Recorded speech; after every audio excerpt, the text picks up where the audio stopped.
Wesley Hunt. I'm Rendon Hunt, and you're in the hunt. Welcome to another week. We've changed positions ever so slightly, so please give some feedback. Let us know what you think. I kind of like it. I think I look a little bit better from this angle. No, you don't.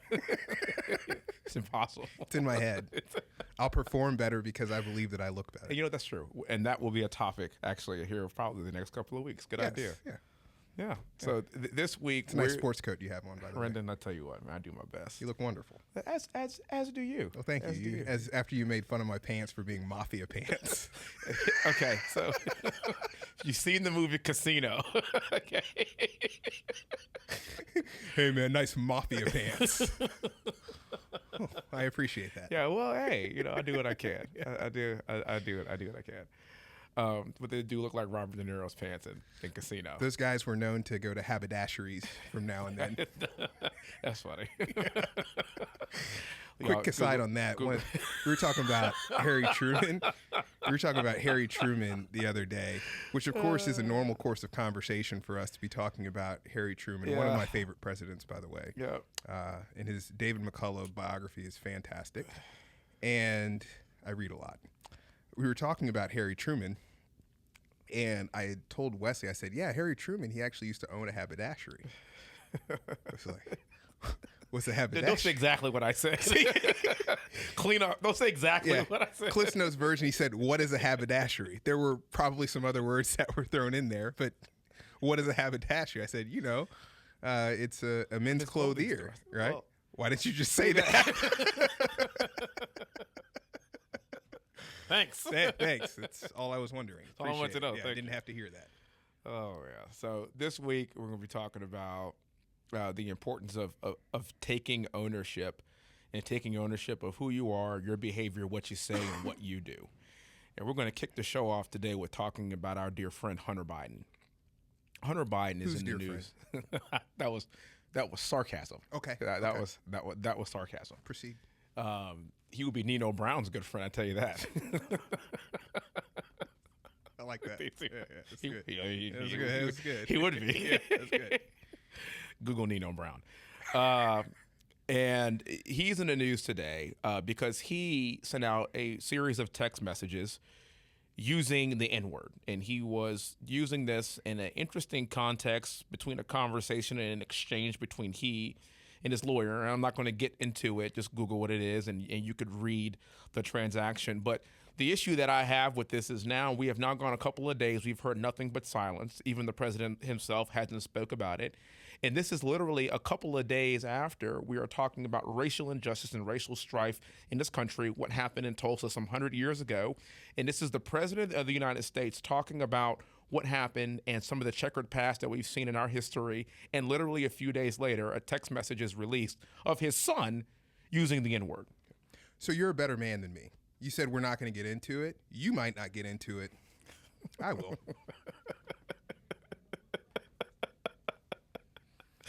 Excuse me. Here goes the book.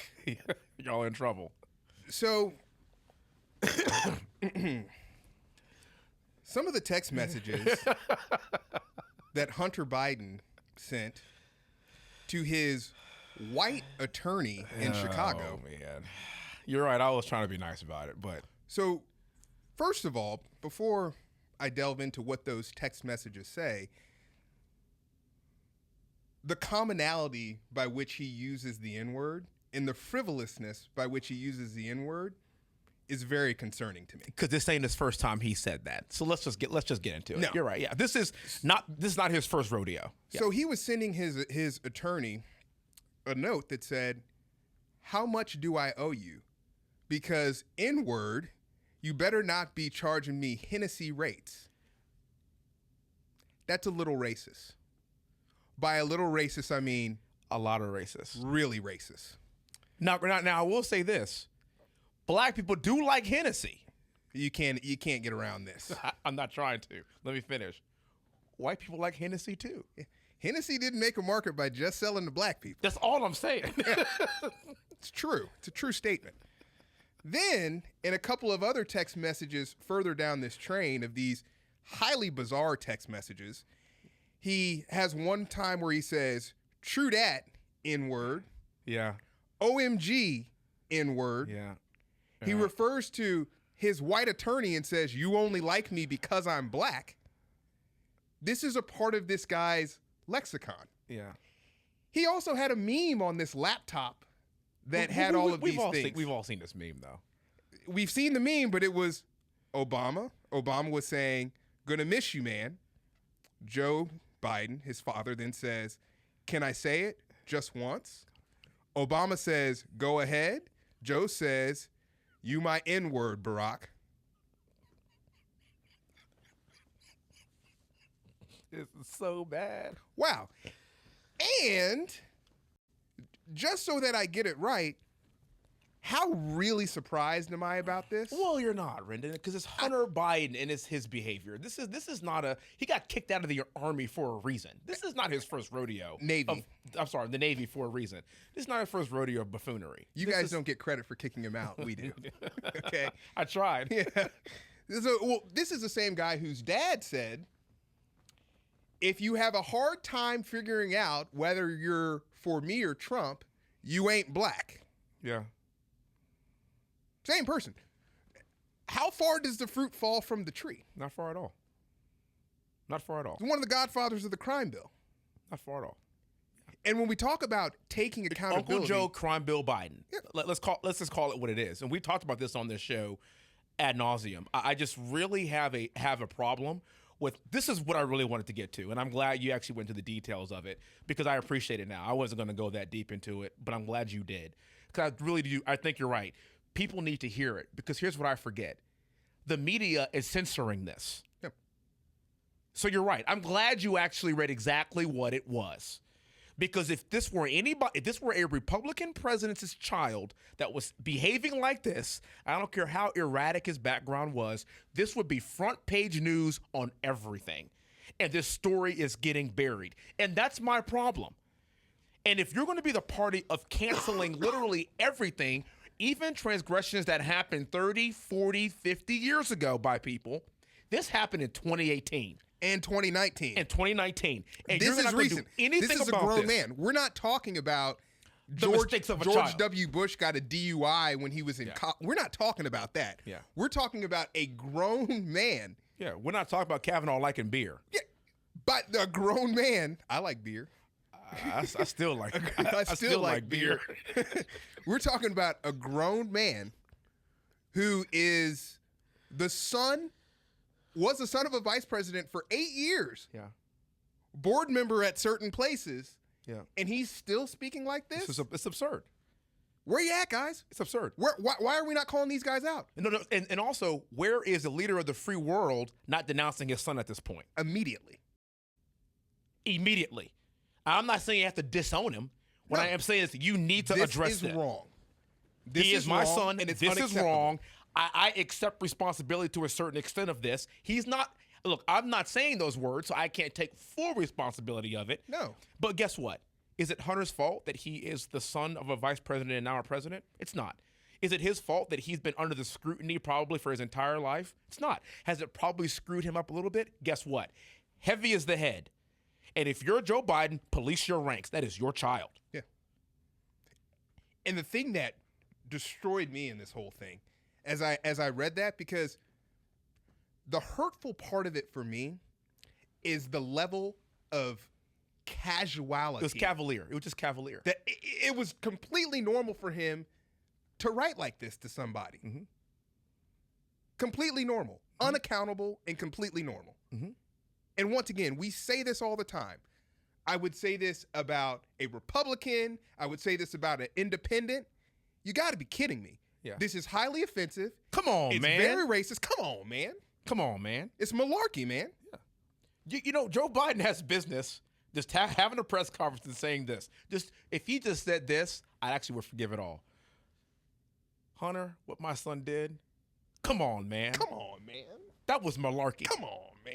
And if he'd have walked off the stage, I'd have been like, hey. I mean, I get it. It's cool, dog. But at some point. But he said nothing. Somebody has to take some type of ownership, take accountability. Yeah. We're seeing it with Kamala Harris right now. Mm-hmm. The Lester Holt interview. Mm-hmm.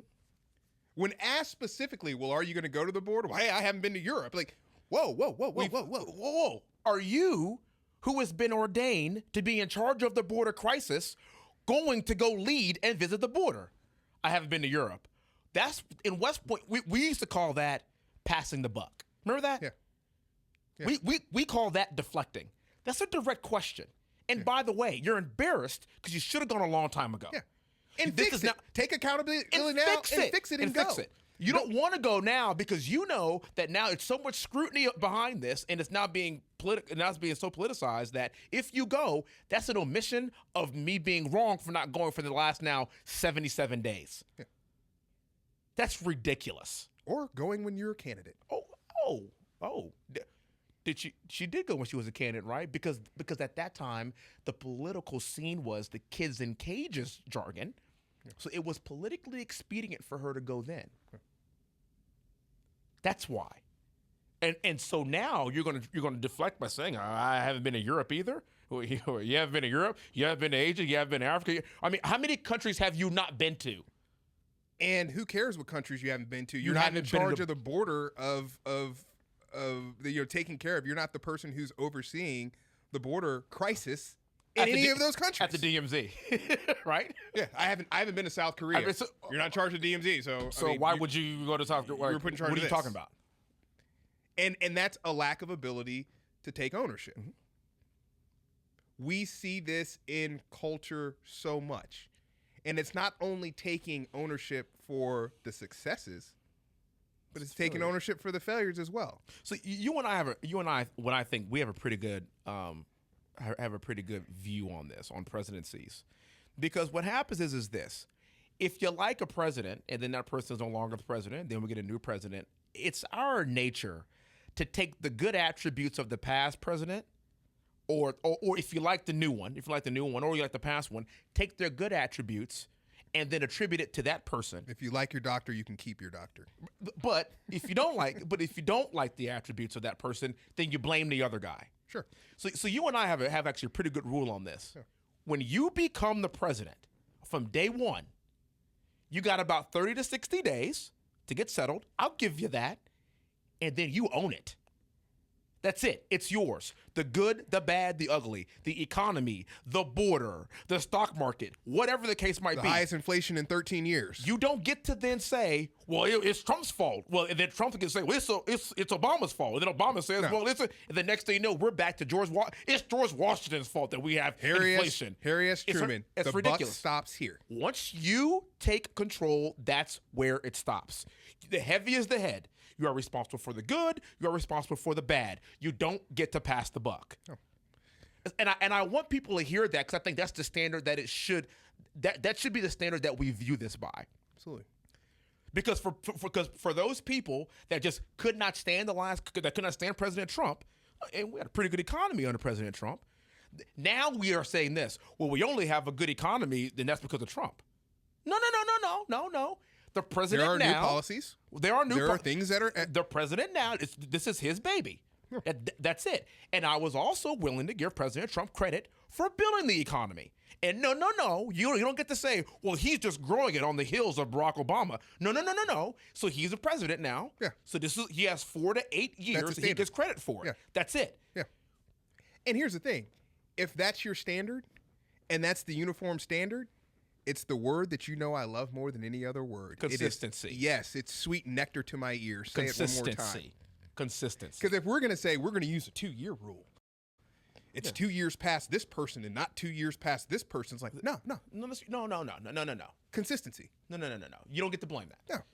And what we call, I love how you talked about with West Point, you call it passing the buck. When I was in the Navy, we had a term for that as well. Oh man, I got so many things I'm going to say right now, but I'm not. Yeah, go ahead. Yeah. See, I'm running for office, man. I can't. That was a softball for you. You just I can't. And I couldn't. not going to hit it out today. I can't. No, I'm not. I'm going to take the walk on that one. Yeah, I'll take that. I'll just go ahead and take the strike. Take that pitch. We used to say when somebody would ask and somebody would not take ownership and do something clueless, we would call it the ensign salute. Yeah. You know, brand new ensigns have no clue what's going on. Hey, ensign such and such, you're going to do this, this, and this? I don't know. Yeah. Yeah. The ensign salute. Yep. Not taking ownership. You know, I find myself talking a lot about him, and it's really interesting because you know my feelings on LeBron James on a number of different things. LeBron James. And I find myself talking about LeBron James quite a bit because there's something interesting that just came out with him in terms of that guy can't take ownership. Well, Do it. That's exactly what I want to get to. Yeah. There's a piece of taking ownership that is really being able to take something, build it, and decide, hey, this is the direction we're going to go, and I'm all in, right? I was reading a very interesting article, and LeBron James is about to change his number from 23 back to 6. Yeah. Right? And which is going to be interesting too because Drake has a song. It said how I go from 6 to 23 like I'm LeBron. So he's going to go back to he might. Drake is a prophet. How I go from 6 to 23 back to 6 like I'm LeBron. Yeah, Drake. Yeah. Yeah. Shout out to Drake. Yeah. Shout out to Drake. Go ahead. Yeah. Toronto's finest. Toronto's finest. So, in this article, it was funny because it was explaining him going to the number 6 because actually in Space Jam in the new movie, he's going to be wearing 6 in Space Jam. Why is he doing this? Well, here's where I'll let you finish this point and then we'll get on. Go ahead. Here's where I thought it was George the GOAT was very. Here's where I thought this was very interesting. Well, first of all, I mean, it says it a lot when you're wearing his number, right? I mean, it's hard to say like, hey, I'm better than the person who is the number that's on my jersey because I watched him play. That's already difficult there, okay? But I'm reading about his rationale. He's like, I used to wear 23 and then, I went to 6 and I really like 6 because it's Bill Russell's number and it's Julius Erving's number. And I always wore 6 on my practice jersey the same way that Deion Sanders wore 2 on his practice jersey, but 21 in games. That's different. My point has nothing to do with any of that. Okay. My point has to do with the fact of, wow, why don't you just get your own number and wear your own number and make it great and take ownership for it? Wow. You're coming up with all these reasons. Why don't you just pull a Rodman and go be 91? You're coming up with all these reasons that are rooted in other people's legacy. Yeah, and not your own. And not just saying, and here's the funny thing. I think that explains so much about his career. Interesting point. I didn't see it that way. It explains so much about his career. The ability to come in, I'm going to be who I am. I'm going to take ownership of who I am and where this goes. I'm not going to try to be like Mike so I can call myself the GOAT. I'm not going to try to win champions. I am going to take ownership of my career and my legacy. It's what Damian Lillard is doing now. I don't want to go to a super team. I was drafted by the Portland Trail Blazers. Yeah. I'm taking ownership of where we go. Yeah. And that's something that I fear that as a country we are missing out on. So, and then also, I don't want to look this up right now, and maybe later, but just kind of want to throw it out there. The rationale of using Deion Sanders as an example isn't a good one, because the reason why Deion Sanders wore 2 at practice, if I'm not mistaken, because he couldn't wear it on the because he couldn't wear number 2 because of the NFL number rules that a defensive back was not allowed to wear the number 2. Yeah. So not only that, you're making an analogy to somebody that. I get why Deion would wear number 2 because that's actually his number that he grew up playing. So he wants to practice in what he feels comfortable in. But he has to be 21 because he's a defensive back. Yeah. So you don't have that issue. Yeah. You could be whatever you want to be. Yeah. Again, ask Dennis Rodman. Dennis Rodman you could be 0 if you want. I mean, I don't. I go. So I think it's also understanding, like if you're going to use analogies, understand the point of the analogy as well. So I go back to one of my favorite quotes, and I'll paraphrase it. Wesley is the greatest man I know. Rendon, thank you. It's a great quote, man. I mean, I appreciate that, dog. I really do. Man, that's not that wasn't a quote. That wasn't that what you were going with? No, that actually wasn't where I was going with that at all. Oh, the other one. Wesley, you're my hero. I'm here because of you. Okay, either one is fine. Go ahead. That's a pretty good quote. Those are not the quotes I was looking for. I watched Casino 2 weeks ago and I bought Mafia fans.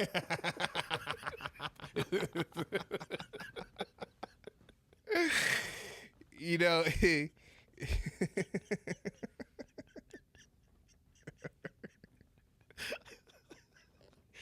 Let's go to Vegas. I don't want you to wear those on the casino floor. no, I can't. You'll walk in and be like, "Oh, the boss is here."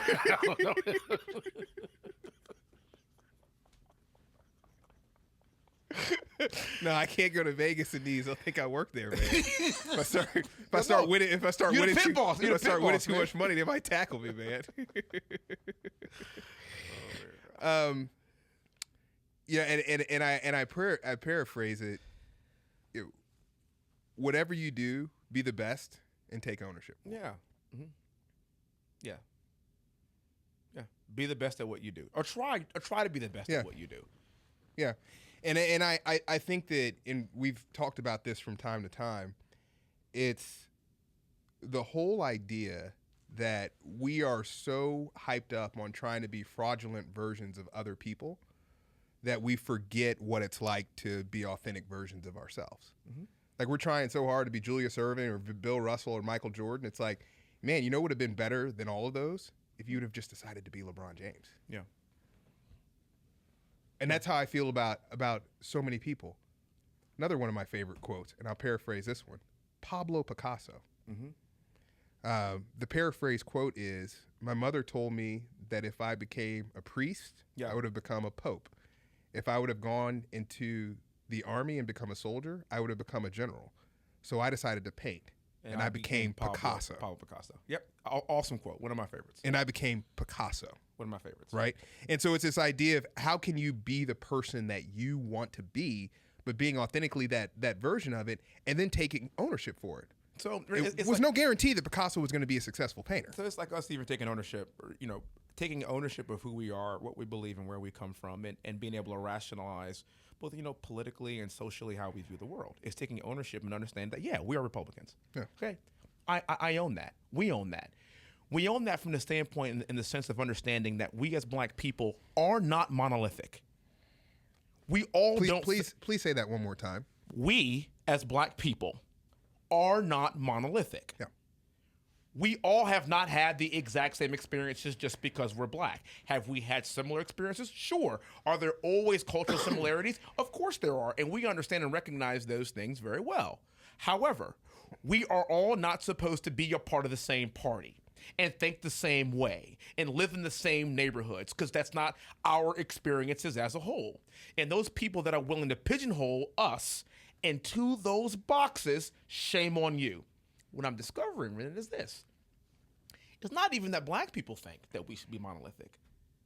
Discovering that white people think that we should fit in these boxes and be monolithic as well. But what I really don't like seeing is when other black people put other black people in boxes. So we're seeing this right now. I know where this is going. We're seeing this right now with Byron Donalds. He's a buddy of mine down in Florida. He is one of 2 black Republicans in the United States House. Okay, good guy, and I've gotten to know him. And he has applied to be in the Congressional Black Caucus. Now, no, wait a minute. A black man has applied to be in the Congressional Black Caucus. Can we jump to the punchline here? They just say yes and let him in, right? Wrong. Okay. That's it. So wrong. You see, okay. Because you would think the prerequisite for being a member of the Congressional Black Caucus is to be in Congress and to be black, and then therefore you can be in the caucus. Oh, so it's not like the Congressional Hispanic Caucus where you can't be in the Congressional Hispanic Caucus unless you're a Democrat? Whoa. No. Oh, so the Black Caucus is not like that. I don't. It should be. Oh. Huh? It's what? That's consistent. Huh? Some say cucumbers taste better pickled. What? Huh? What? Hmm? What? Yeah, should be like that. Should be. So Byron right now is going through this kind of thing of being like, I texted him yesterday and he was hilarious. I said, hey man, keep up the good fight. Under no circumstances should we be delineating between somebody's political party. If you're black and you want to be in the caucus, that's it. You may not agree with every other black person in that caucus, but it doesn't make you less black. Oh, isn't that diversity of thought though? Huh? What? That's exactly what it is. Now, they should welcome him.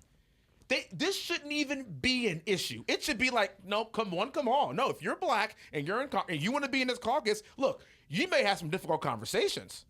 Good. Difficult conversations are good. Brendan, it's my opinion, they don't want him in there because they don't want him saying some things that don't agree with the Democrat side of this.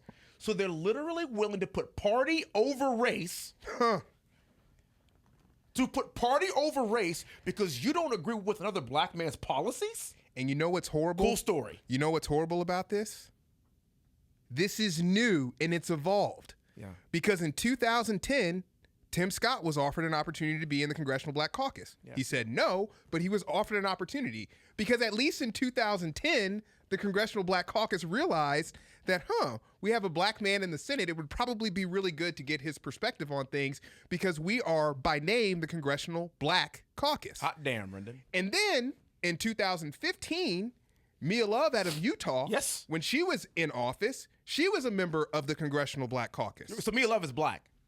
Thank you. I'm just throwing it. I'm just saying. Appreciate that. I'm just saying. No. So a lot has happened between 2015 and 2021 because in a short 6 years, the Congressional Black Caucus has made a decision that being Republican means that you're not black.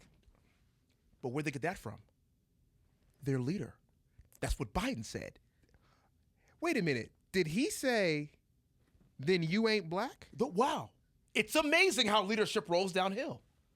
When your own president says that, and that's the leader of your party, white man, he says that, well, interesting, isn't it? Yeah. And it's okay that he says that. His son says some pretty spicy things, too. Oh, but where's the Congressional Black Caucus on what Hunter Biden has said, Brendan? Where you at? Where you at? Where's anybody? Where you at? Where's anybody? Ridiculous. The problem that I have with this whole thing is, as you put it, it's just consistency. It's just consistency. Look, I don't care what part of the aisle you're from or where you come or what side you're on. Call it out for what it is. That's all I'm saying. Yeah. And if we want to sit here and give the racist moniker to every person that's white, or I guess every person that's a Republican right now, and the Democrat Party's president's son is using the N-word like hotcakes, and nobody's going to say anything about that. No, he's using the N-word. You got this look on your face, and I'm not going to like this.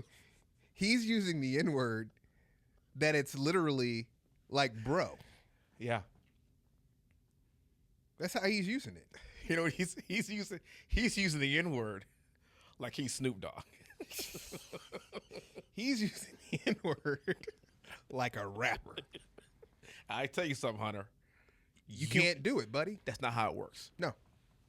That's not how it works. That's not the world that we live in. That's not how it works. No. Sorry. No.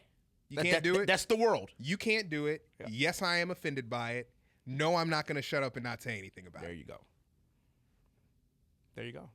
No, you can't do it. I'm calling you out, Hunter Biden. I'm calling you out. I don't think the type of language you use is appropriate. I think that you owe the entire black community an apology. And so does your daddy. Because y'all got the same last name, and you're the president of the free world. Sorry. Take ownership. The other thing I kind of want to talk about, too, in terms of taking ownership, Brendan, is taking ownership and the voting laws that are being passed, not just here in Texas, but also in Georgia. And by take ownership, I mean this. You see, these laws don't bother me at all because I take ownership of the idea that at some point I'm going to carve time out of my day to go cast my vote based on what the laws allow me to do. It's kind of like this. H-E-B closes at 9. So guess what? H-E-B or Kroger? We're H-E-B. We're H-E-B family. Here everything's better, okay? Yeah, it is what it is. Yeah. Sorry. Yeah. You go to H-E-B, and if it closes at 9, then I got to figure out how to take ownership to get the foods and goods from the grocery store before they close. So let me ask you a question. Go ahead, Rondon.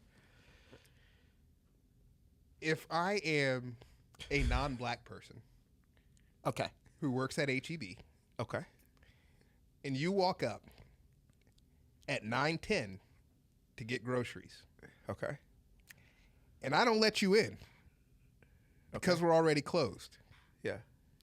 does that make me racist?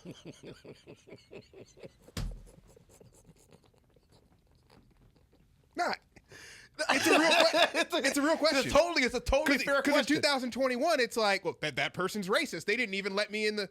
It wasn't open. So the reason why we're doing this, and the reason why we're trying not to allow 24-hour voting, the reason why we're trying to curb some of these things, and again, we want to make it easy to vote and difficult to cheat, is because we want people to have accountability for their vote. That's it. This is not racist. I'll tell you something else too. If you're a white person, do you feel disenfranchised because you can't figure out a time to go vote? Or you can't figure out how to get an ID? Or you can't find a polling location? Or you can't figure out how to vote 2 weeks early? You have 2 weeks to figure out when to vote? We could do all these basic things throughout our day. We could carve out time for stuff like you would not believe. Sure. Do you know something that's fascinating to me every week? I look at my phone, I look at how much screen time I've spent. Yeah. Looking at my phone. I'm not even willing to look at that. You don't, because you'll cry. Yeah. If I have hours, I'm not gonna say how long. If I have hours to look at my screen, I have 15 minutes to vote. And when I say 15 minutes, that's on the long end. If you're worried about even how long the line is, you can call, and then they'll tell you how long the line is. And then they give you peak hours and non-peak hours. Yeah. You can carve literally 10, 15 minutes out of your day to go vote. And somehow, this is racist. Well, and part of it is no accountability. Yeah. No personal responsibility. This has nothing to do with race. In fact, if I, as a voter, I like seeing this. Because then I don't have to worry about if my vote did or didn't count. I'm actually glad. Whoever won, if it's my guy or gal or not, well, at least I know that it was at least as fair as we could have made it. So Kamala Harris in this whole border kerfuffle. Oh man, that's a good one. Said I do know what that means. You know what that means? Haberdashery? Yeah. I had to look kerfuffle. It up. Kerfuffle is one of my faves. In this border kerfuffle, she has basically talked a lot about root causes. Mm-hmm. This is a root cause. Now, if we're talking about voting, the thing that continues to come up as the root cause is that people don't have identification or don't have access to identification. Come on, let's go. So, wouldn't it be wonderful if we addressed that? Oh. Wouldn't it be wonderful if governors and the president decided to expand access to getting identification? Because it's a bit frightening that in the world of spin, that nobody seems to be able to get an identification. So I think it's important that if we're addressing what the root cause of this is, and we're saying it's people's inability to get identification, well, let's put some legislation in to make sure people can get identification. But that's not the problem, because people have identification. Bing! Yes. ID is not the problem. And Wesley, even to this idea of treating the symptoms and what that means in all of this. Yeah. It is more important for us to be politically bifurcated and to pit each other against each other than to even address the problem that we're identifying as the problem. If you're saying that the problem is IDs, let's make it easier for people to get IDs. But we are having even a hard time delineating what the problem is, because it's not IDs. No. It's not IDs. It is political football. That's all this is. Yes. That's all this is. For starters, let's be clear. Black people have IDs. White people have IDs. Do you want to buy anything? Do you have a credit score? Do you? What do you want to do? Shoot, we're in Texas, man. Go to a liquor store and try to get a 12-pack of beer without an ID. What do you even like? This is such a ridiculous idea. idea. If you're having a party on a Sunday to go get booze for a football game, you can't even get booze before noon, man. Brendan, what you're talking about is what the left's solution should be. Is if ID is a problem, don't change the laws to where you don't need an ID to go vote. It doesn't even make sense. That doesn't make sense. Like, that doesn't even make sense. It doesn't make sense. Don't change the laws to not require an ID to vote. Make it easier to get IDs to people. Wesley, that would be like if I were a football coach, okay? Let's say I'm the coach of Jackson State. I'm primetime Deion Sanders, the best corner who's ever played the game. Yeah. Number 2 and number 21. Number 2 and number 21. Let's say Two in practice. 2 in practice and 21 on the field. But in the pros, not in college. Because he was 2. Yeah, he was 2. Yeah. Florida State, it's he was very 2. confusing.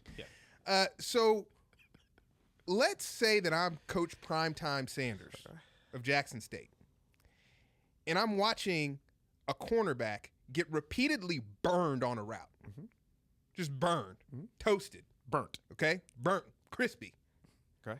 And the opposing team has scored 3 touchdowns on just this one corner because he can't cover anybody. Do you just take him out of the game and play without a corner? No. That's not. Is that the solution? I know where you're going with that, but yeah, he's getting burnt, so just take him out of the game. And play with 10 players. We're just going to play with 10 guys. Like, no. Just take him out of the game, man. We don't even need a corner. Put it in a new corner. Find somebody else to cover him better. Change your scheme. Or you're still better off with him on the field. Or that. Yeah. Yeah. Don't take the ID away. No. I mean, Hunter Biden would need ID to go buy Hennessy. Oh. You know? Too soon? Yeah. It's never, for that guy, it's never too soon. No boundaries. He clearly doesn't have any boundaries, so I don't have any for him. No boundaries. Everybody's called hen, dog. He gonna need ID to buy that hen. Get out of here. Seriously. Get out of here. Seriously. Patronizing, man. It's ridiculous. Completely patronizing. And no responsibility. No personal responsibility and no accountability. And you know what's really interesting? What we are talking about here in personal responsibility and accountability, we try our best, but really it's not even that we try. I think it's just our natural state of being. I'm not talking about politics. Yeah. I really am not. Yeah. I would like to think that a Democrat would hear what we are saying right now and think, that makes sense. That makes sense. I would hope a Democrat, especially a black person, would be like, which one of my adult relatives doesn't have ID? I can't think of one. Yeah. So why are we prepared, or a number that is so small? Yeah. Well, you know, I got a few here and there. And there comes a personal responsibility. If you know somebody, then help them get an ID, man. Like at some point, like take some personal responsibility to help your fellow family member or friend. Yes.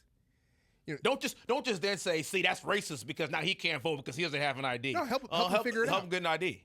And it's the same thing that we talk about the administration more broadly. If you see that this is an issue that people continue to run into, well, fix the issue. But that's not the. But it's not. That's not the issue. There's an underlying. There's a problem behind the. There's an agenda here. This is your movie, man. A dream behind a dream behind a dream. Oh, yeah. Inception. Inception. I love Brendan. One of my all-time favorites. Dream behind a dream behind a dream. And it's Tom Hardy. Yeah. And then I've been on it as an aside. So Tom Hardy is literally, I think he's in my top 5 right now of actors. He's good. He's amazing. Have you seen Venom, by the way, in the trailer for the new Venom? Yes, I have. I loved Venom, actually. So I liked him in Venom. The story got a little. Really? Yeah, but I did like him. I pretty much like him in everything. Yeah. But for the record, he is my favorite villain in the movie ever played. Bane. Yeah. That movie was not a good Batman movie. Yeah. That villain so is the best villain I've ever seen. He was a very good villain, but I've always struggled with the idea of Bane. It's actually why I appreciated Thanos as a villain. Yeah. Because although his premise didn't totally make sense, he at least was a bad guy for a reason, right? So Thanos is like, hey, I want to... So was Bane. I'm getting there. And Thanos was like... Now, the problem with Thanos is Thanos wasn't very good at arithmetic. There's a lot of problems. There were a lot of problems with Thanos, but a particular one was... You just want to kill half the universe. No, but here's where Thanos... Here's where Thanos got it so wrong. Because I'm watching that movie, and the first thing that I went is to this crazy thing called logic. No, so, you see, which you have to suspend if you're watching a movie where people are flying and throwing cameras and stuff, right? I should have checked that. But my biggest issue, there's a tree that says it's talking. I am Groot. It's talking. Okay, so you got to suspend logic here to a certain extent. But my issue with There's a rabbit. I mean, a raccoon. Who shoots a gun, a space gun. It's like a genius raccoon. Why are you talking about logic right here? So my issue with Thanos was, you now have all of these Infinity Stones, and you have unlimited power. Okay, you're mad because your people didn't have enough resources to go all around. Oh, so you said just make more resources? Why would you kill half the people when you could just make double the resources? You have unlimited power. This goes back to our voting conversation. You have the House, you have the Senate, and the presidency in the hands of the Democrat Party. And if ID is an issue, make more IDs. Make more IDs. Give the opportunity for people to get IDs. Yes, legally. And so that's where I struggled with Thanos as a villain for that reason. I go back to Bane, but at least I understood, especially like when he had a hard time killing his daughter. Like there was some real tension with him of trying to do what he felt was the right thing. Yeah. My issue with Bane is it's just like, I just want to screw things up, man. Not necessarily. I'm an anarchist. I just want to screw things up. No, that's not true. So he was trained. He's just like Bane because he lifted weights. It's the only reason. I just like Bane because he's a really jacked villain. Tom Hardy looks really good in that movie, and I think he's the best villain ever. It's Bane. You didn't like what Bane did. That's not true. I did. You like how Bane looked. There was no rhyme or reason. It's like, it's kind of like when it's like, hey, what is Bane? Bane reminded me of Mr. T, Clubber Lang, and Rocky. Pity the fool. Pity the fool. When he said, so what do you expect from Pain? This? Yes. Pain. What do you expect from this fight, Clubber Lang? Pain. Look, no. I got to hear this. No. I mean, he was trained and studied under Ra's al Ghul, okay? Whose whole point was this. He needed to destroy Gotham in order for Gotham to come back to a sense of sanity and equality. That's why he said, your city will endure. He wanted to destroy the city to rebuild itself. What did he say? He was jacked. What did he say one more time? Your city, it will endure. That's pretty good. I got to work on it a little bit, but you get my point. That's pretty good. And the guy, in the very beginning, there's a scene of the guy on the plane, because he has this mask on his face that helps him live. This is his life source. And the guy goes, hey, man, if I, took off your mask, would that hurt? Yeah, for you. That's the most amazing. That was for you. Yeah. That was pretty ridiculous. You're right, and he was jacked. But anyway, I don't know how we're going to stop it. But I do think that people taking and assuming personal responsibility is kind of the whole point here. And we as Americans have got to stop passing the buck. We have got to understand that we got to take some hard no's and take some even harder yeses sometimes. We aren't going to please everyone. I think I said this you said this last week, one of us. I probably said it if it's perfect. Part of leadership, part of leadership is at some point, I said it. I said at some point, you're gonna piss somebody off. Yeah. Somebody's not gonna like what you said. Yeah. Somebody's not going to agree with you. And guess what? That's what leadership is. Well, and you said something that I think was profound. It's the idea of, as Americans, it's not just us taking ownership. Prince Harry taking ownership. This is a guy. More Harry. Who through his words has had a very destructive relationship with his family now. Yeah. Through his words has hurt his family very deeply. Yeah. Okay. And reasonably so, by the way. Yeah. Yes. They're hurt, right? Through his words and his behavior. Yeah. It's both. It's just both. And if I'm there, I would be hurt as well, right? I mean, you're basically, you have thrown them under the bus. Or you've called them racist. You've left your country. You've given up your responsibilities to the family. Right. You at this point, you have Scorched earth.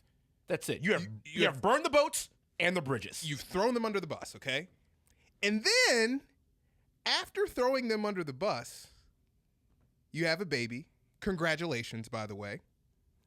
And you name that baby after Queen Elizabeth, the 95-year-old who you threw under the bus earlier this year. And then after doing that,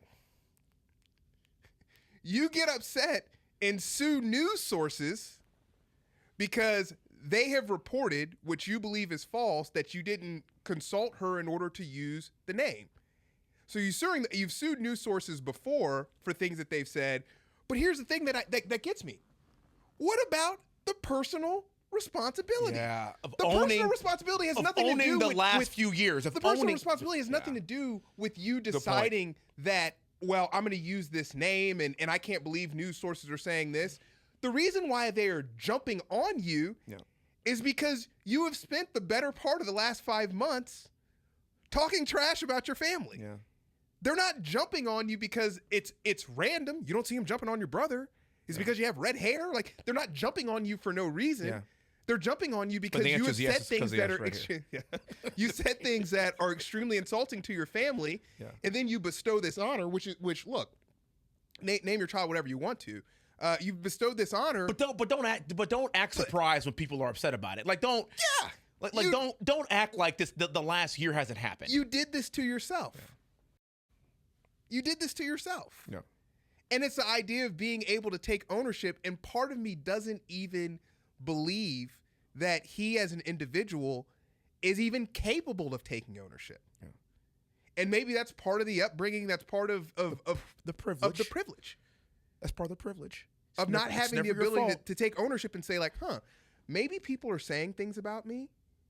And maybe that really good looking black guy in Houston, Texas, who wears fabulous red casino pants is saying something about me because the things that I did are hurtful and wrong to my family. Yeah. Yeah. At some point, like, let's take ownership for some of these things. Some point, right? yes. At some point, he should. Remember, I think what we're seeing now is a pattern of behavior. I don't think he ever will.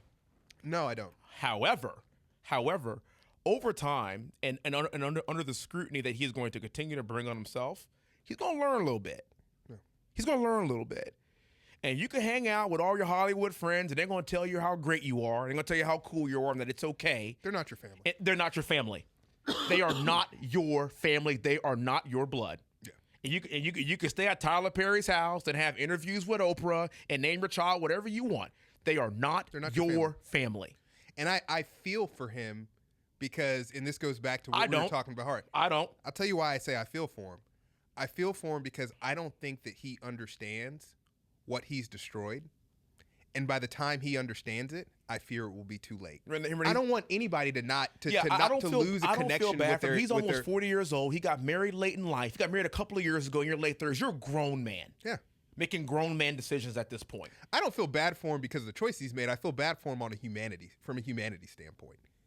Right? Yeah. For the same, I because of our relationship, I feel bad for him that he has destroyed a relationship with his brother and with a grandmother and other family members. He's done this to himself. I am not ameliorating him for that at all. It's like we talked about even in our first video. I look at him and I look at that and I look at you and us and I can't fathom you doing that to me or me doing that to you. That's because in my heart of hearts, I deeply hope and believe and pray that I'm not capable of that.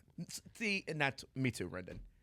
And if I am, I will take the personal responsibility to take this kind of scrutiny because that's on me. Yeah. Yeah. So, great discussion, man. Yes. As always, take us out, brother. And remember, smiles are contagious. So make someone's day. God bless you. God bless you.